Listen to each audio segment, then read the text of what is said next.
ಹೇಳಿದ ಕೂಡಲೇ ಬಂದ್ಬಿಡುತ್ತೆ ತಟ್ಟೆಗೆ ಅನ್ನ ಮುಂದಕ್ಕೆ. ಏನು ಹೇಳಿದ್ ನಾವು ತಿನ್ಸಿದ ಕೂಡಲೇ ತಿನ್ಕೊಬಿಡ್ತೀಯಲ್ಲ ನೀನು, ಅದಕ್ಕೆ ನೀನು ಮುಂದಕ್ಕೆ ಬಂದ್ಬಿಡುತ್ತೆ ತಟ್ಟೆ ತಿನ್ನಕ್ಕೆ. ತಿನ್ನಿಸ್ದಾಗ ತಿನ್ನಬೇಕು ಮಕ್ಕಳು.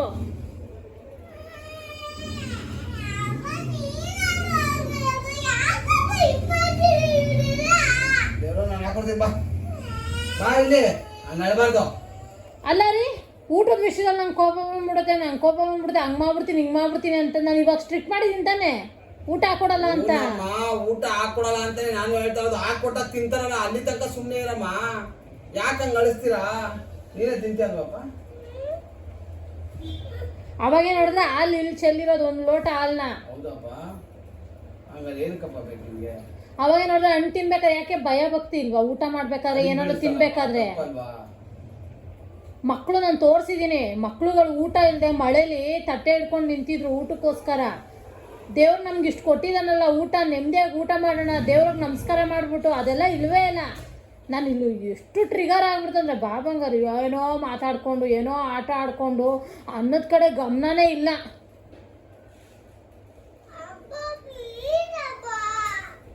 ನಾವು ಊಟ ಮಾಡೋಣ, ನೆಮ್ಮದಿಯಾಗಿ ಮಲ್ಕೊಳ್ಳೋಣ, ನಾಳೆ ಬೆಳಗ್ಗೆ ಎದ್ದು ಪೂಜೆ ಮಾಡೋಣ, ಎಲ್ಲ ಆಚೆ ಹೋಗ್ಬೇಕಲ್ಲ ಹೋಗೋಣ ಅಷ್ಟೇ, ಇರಲಿ ಮನೇಲೆ.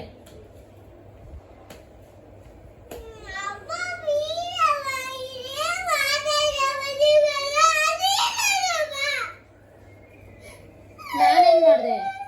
ಹಾಕೊಡ್ತೀನಿ, ನಿಮ್ಮ ಅಪ್ಪ ಹಾಕೊಡ್ತೀನಿ ಅಂತ ತಾನೇ ಬಿಟ್ಟಾಕು. ನನಗೆ ಯಾಕೆ ಬಂದು ಬೈತಯ್ಯ? ನಾನು ತಿನ್ನಿಸ್ತಾ ಊಟ ನೀನು ತಿಂದ? ಹೊಟ್ಟೆ ಹಸಿದಕ್ಕಿಂತ ಮುಂಚೆನೇ ಹಾಕ್ಬಿಡ್ತೀವಲ್ಲ ಹೊಟ್ಟೆಗೆ, ಅದಕ್ಕೆ.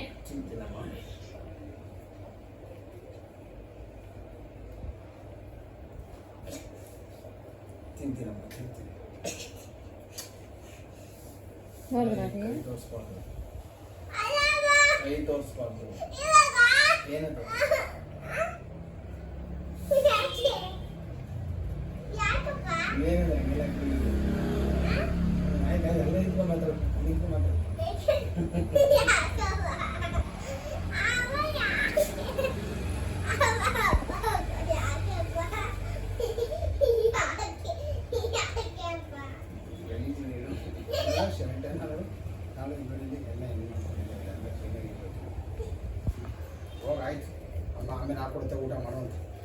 ನಿಮಗೆ ಇದು ಅನ್ನಕ್ಕೆ ತುಪ್ಪ ಹಾಕ್ಲಾ? ಮೊಸಪ್ಪು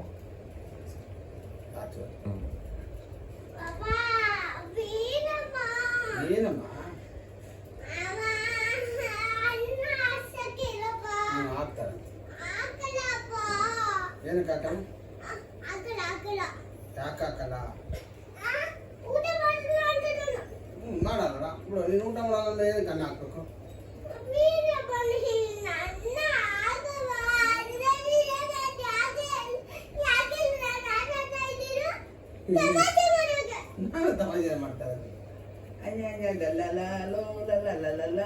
ಪುಚ್ಚು ಪುಚ್ಚು ಲಾಮುಚಿ ಅನ್ನ ಇಲ್ಲಮ್ಮ ಇವತ್ತು, ಅನ್ನ ಇಲ್ಲಮ್ಮ ಇವತ್ತು, ಹೊಟ್ಟೆಗೆ ಊಟ ಇಲ್ಲ. ಏನಿಲ್ಲ, 5 ಗಂಟೆ 5:30 ತಿನ್ಸಿರೋದು. ಓಹೋ, ಊಟ ಇಲ್ವತ್ತೆ. ನನ್ನ ಮಗಳು ಇವತ್ತು ಉಪವಾಸ ಮಲ್ಕೋತಾರೆ, ಬಾಳೆಹಣ್ಣು ತಿನ್ಕೊಂಡು ಆಪಲ್ ತಿನ್ಕೊಂಡು ಮಲ್ಕೋತಾರೆ, ನೀರು ಕುಡ್ಕೊಂಡು.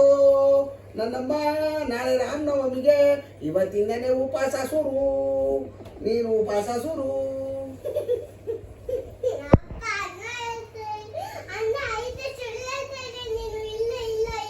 ತಾಯಿ ನಮ್ಮಮ್ಮ ಅನ್ನಪೂರ್ಣೇಶ್ವರಿ ಇದೆಯಾ, ನೀನು ಇದೆಯಾ, ಆದರೆ ನನ್ನ ಮಗಳು ಇವತ್ತು ಊಟ ಕೊಡಲ್ಲ.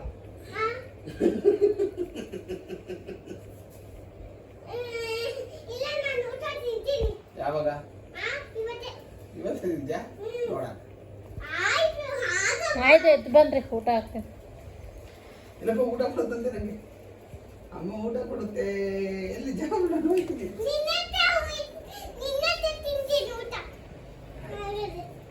ಆಯ್ತು ಬಾ.